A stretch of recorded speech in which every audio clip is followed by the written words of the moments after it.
Where are your roots? This place does look a bit prehistoric, doesn't it? Just a bit. Like in a sort of dinos munching the plant life kind of way. If I'd been organised, I'd have brought a Diplodocus sock puppet. So this is in no way a film aimed at children. But you certainly can say with childhood wonder that this place is ancient. Human evidence goes back here to before the Holocene era. You know, when we first started doing libraries and bistros and urban slavery. But even up on the wider environment, you're still walking through the last vestiges of a now very rare global habitat, lowland heath. It once sprawled all across this region, thousands of years ago.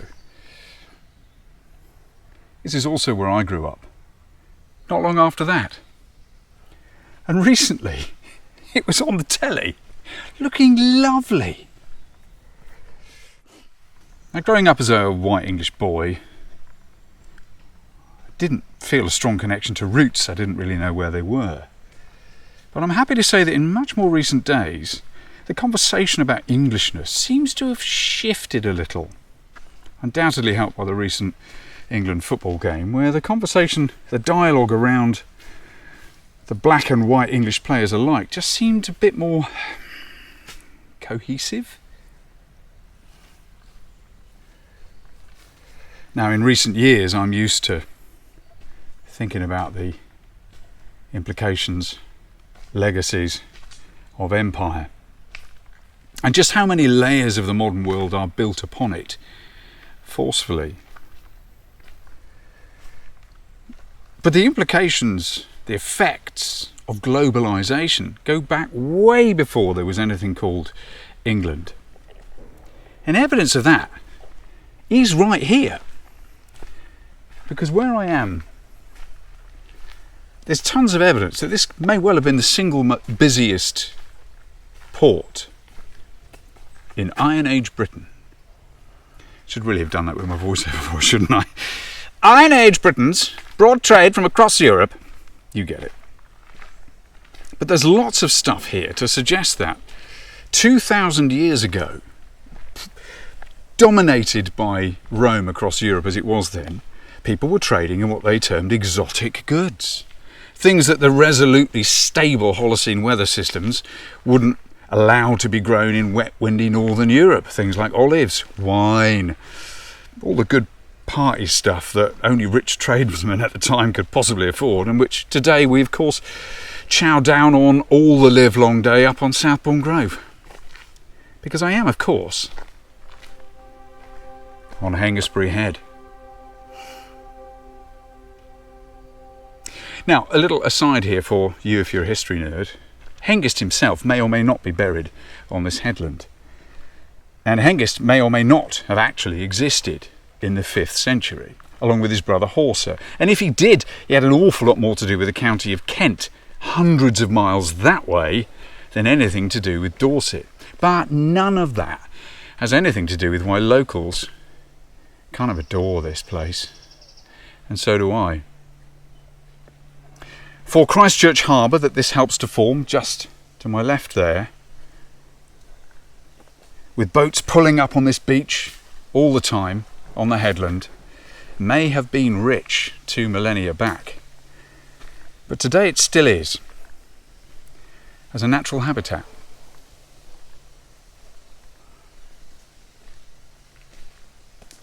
In some ways this place represents the great thinking of permaculture, which identifies where life most thrives, on the edges, where ecosystems mix. A naturalist would say that that's why Hengistbury Head is home to such a variety of wildlife. It's quietly explosive for birds, for insects, for fish, for other animals here, because lots of different types of habitat intersect at once. And when you saw the people on BBC's Countryfile recently who are caring for this place and holding it up and researching the history and looking after the animal life here, they seem so caring and skillful and committed. It sort of filled the heart with encouragement. It was uplifting. It was relieving at a time when, you know, mostly what's dialing across our screens is anything but, right?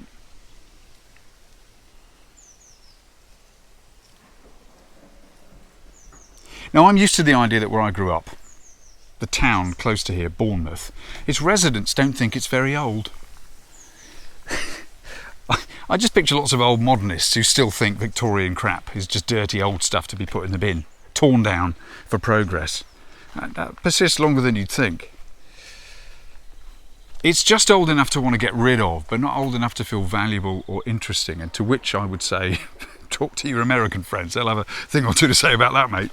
What's old and what's valuable and what's interesting. What I didn't appreciate when I was growing up here, this landscape that I fell asleep on and rode around on bikes and crawled through bushes, and I've since pulled canoes up on beaches, swum in the sea, drawn maps of the place long before I was making music. What I didn't appreciate then, that idyllic 70s childhood that St Catherine's Hill gave me, that to this day gives me a snapback of connection viscerally to when I hear the sound of skylarks in the summer, all of which is really boring for you. But I didn't appreciate then just how old this is. How comforting and how immovable that can seem. I find myself this week thinking about just what is immovable and how much we stand to lose. Now bear with. But across my channels, I see friends in sustainability constantly flipping in and out of despair and helplessness at the receding, declining nature of nature around the world. And as I've said before, here in the UK, we can really ignore that. Britain is ever changing by weather definition. It's a fantastically resilient little collection of islands here, in so many ways at once. But go to other habitats, places where other people are rooted currently, and they'll say, the weather's changing, the wildlife's leaving, the crops aren't growing. Now, I know I'm being a bit vague there, in a very unhelpful sort of more outrage, clickbait, disaster capitalism sort of storytelling, but the evidence is all over. I don't need to go through that now.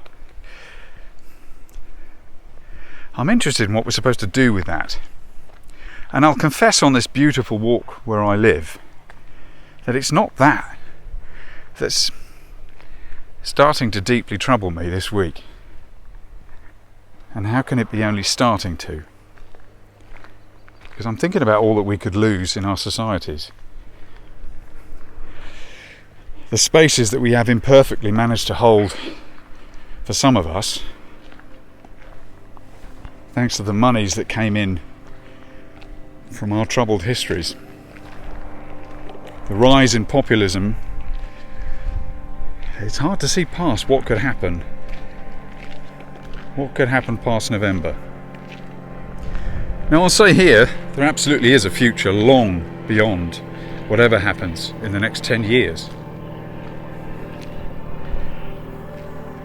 But it will be one that ancient descendants rather, looked down on as a strata inexplicably toxic and full of junk, where we lived and died. Seems a very long way away, all that, on such a beautiful day like today, with so many of us pottering about. I don't feel like my childhood was so long ago when I'm here.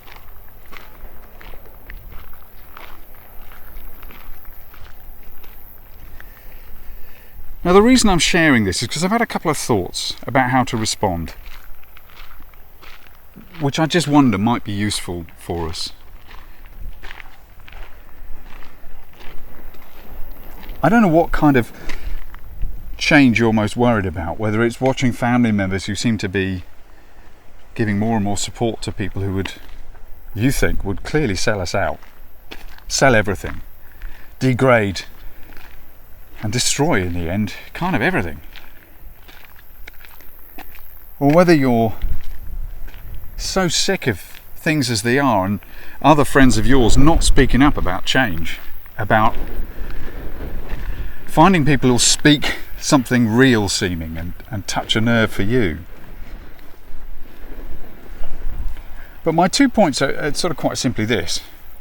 One is practically political language. Now this sounds boring, but you're definitely reaching for it. It's how we communicate the ideas that you absolutely care about. You're wired to be empathetic, imaginative, caring. It's sort of what you are to some degree. You're a human being. Now it starts at the top line, and this bit is sort of frighteningly crucial because we can't control this very much, virtually at all. It's political leadership. If Labour in this country, if the Democrats in America, if Macron's Renaissance Party can't start to use language that admits their complicity in failure, that admits structural, systemic problems right down through the machine and how people have been let down, if they don't start to say, yeah, we were part of that and some fundamentals have got to change, help us do that. We recognise your pain. They are going to continue to hand power to the plunderers. But that has a very clear implication for you and me in daily life, right? Because how are you speaking about these issues? Are you speaking like somebody living in a very different world to the person next to you in the pub? Now, of course you are in a very different world. Goodness knows I am. I can only share from my silly perspective, right? And so can you.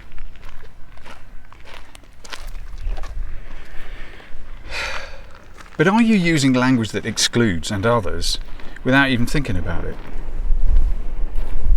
Are you honestly backing into things without checking the shot first? As a metaphor, mate, innit? As a metaphor for political dialogue, innit? So busy talking to your own camera, to yourself, you back into something you didn't notice could fall in these sharp things, right? Yeah, typical bloody liberal, innit? Doing his vlog, while not even watching where he's going because he's backing into disaster in a thorny arse. Yeah, all right. Good point, well made. But you know what I mean? Are you able to say straight to somebody, that's bollocks, mate, but then continue the description, the dialogue, by admitting, you know, but I talk bollocks a lot too. It's what we do, we care, and we get caught up in the moment, right? Get caught up. The language we use with each other to be, you know, signalling you share a context much more than you think. You're living in the same world enough to have some care for the woman, the bloke next to you in the pub or on the street. It's little signals. We all know from different structural engagements with this bloody world that the little death by 1,000 cuts every day, for some of us, goodness me, that's a lot, right? But all of us, to some degree or another.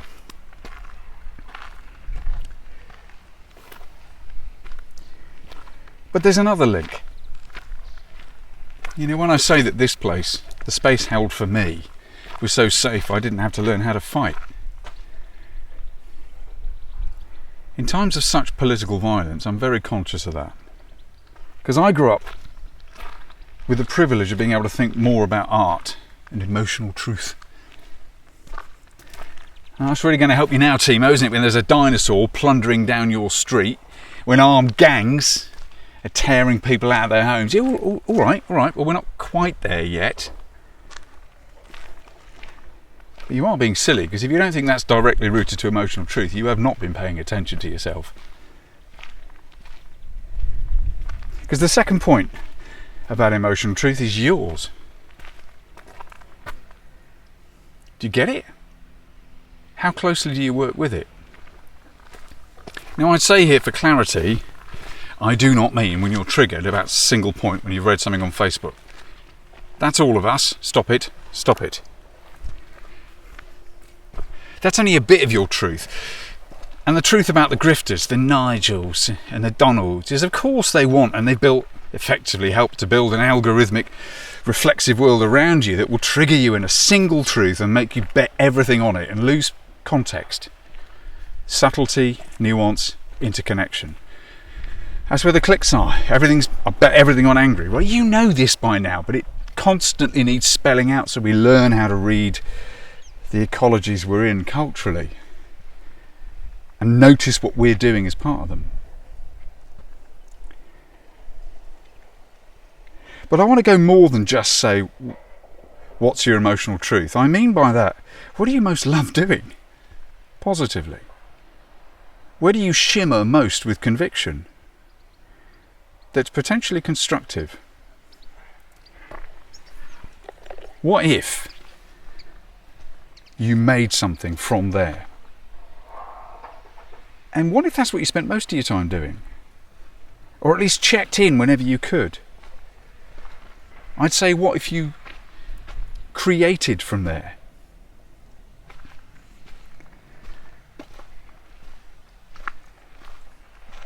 It's plugging in your passion, right? You've heard me say that many times.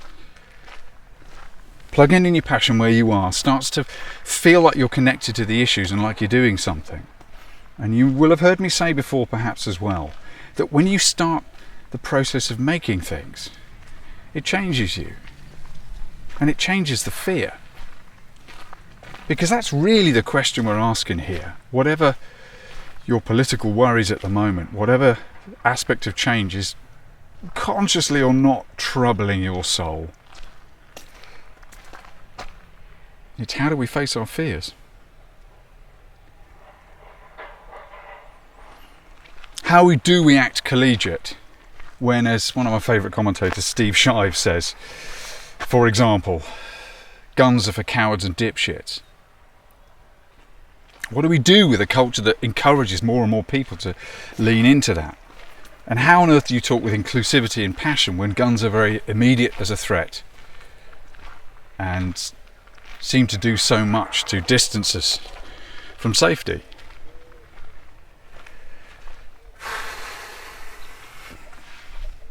I'd say it's really this question in facing fears.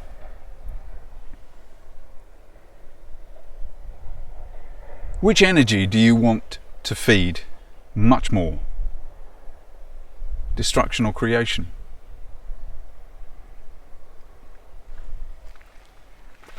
Because when you engage with the forces of creation, you sort of feel part of life again, I think.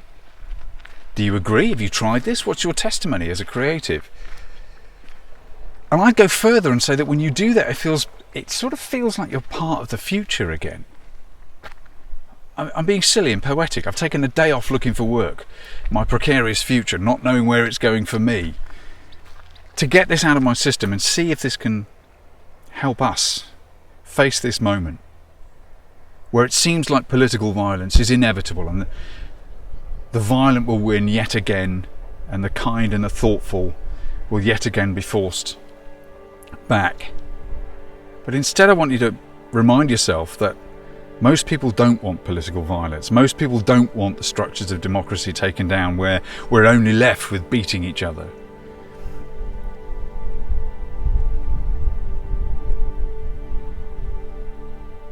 When you act in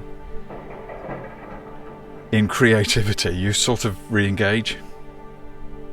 And that's what I want to talk about increasingly, sort of next campaign of stuff, is to get into what I've long been referring to, with what those acts of creativity actually look and feel like, without woo-woo, without wizardry, without supposed amazing talent. What have humans been doing since long before this was here? All the time. How have humans made sense of their feelings, their contexts, their identities, their fears? That's what I want to talk about more, and see if more of us can sort of connect with what I'm feeling and what I've learnt from my very privileged, funny little life being a bit creative. I think it's that spirit we've got to somehow lean into, even while we very forcefully stand know when to stand against what's in the street. I mean, it's ancient wisdom in the back of your brain that says when a dinosaur is rampaging down your street, get off the street.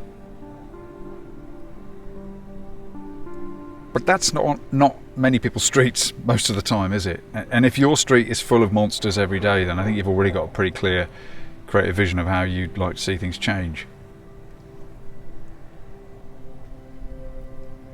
At a time when everything seems like it's changing and everything seems under threat, landscapes, structures of freedom, identities, possibilities, futures all seem to be shutting down. It's that sort of period of history. I want to say that there's always something further beyond. It's bigger than you and me. But in our times, these are our times.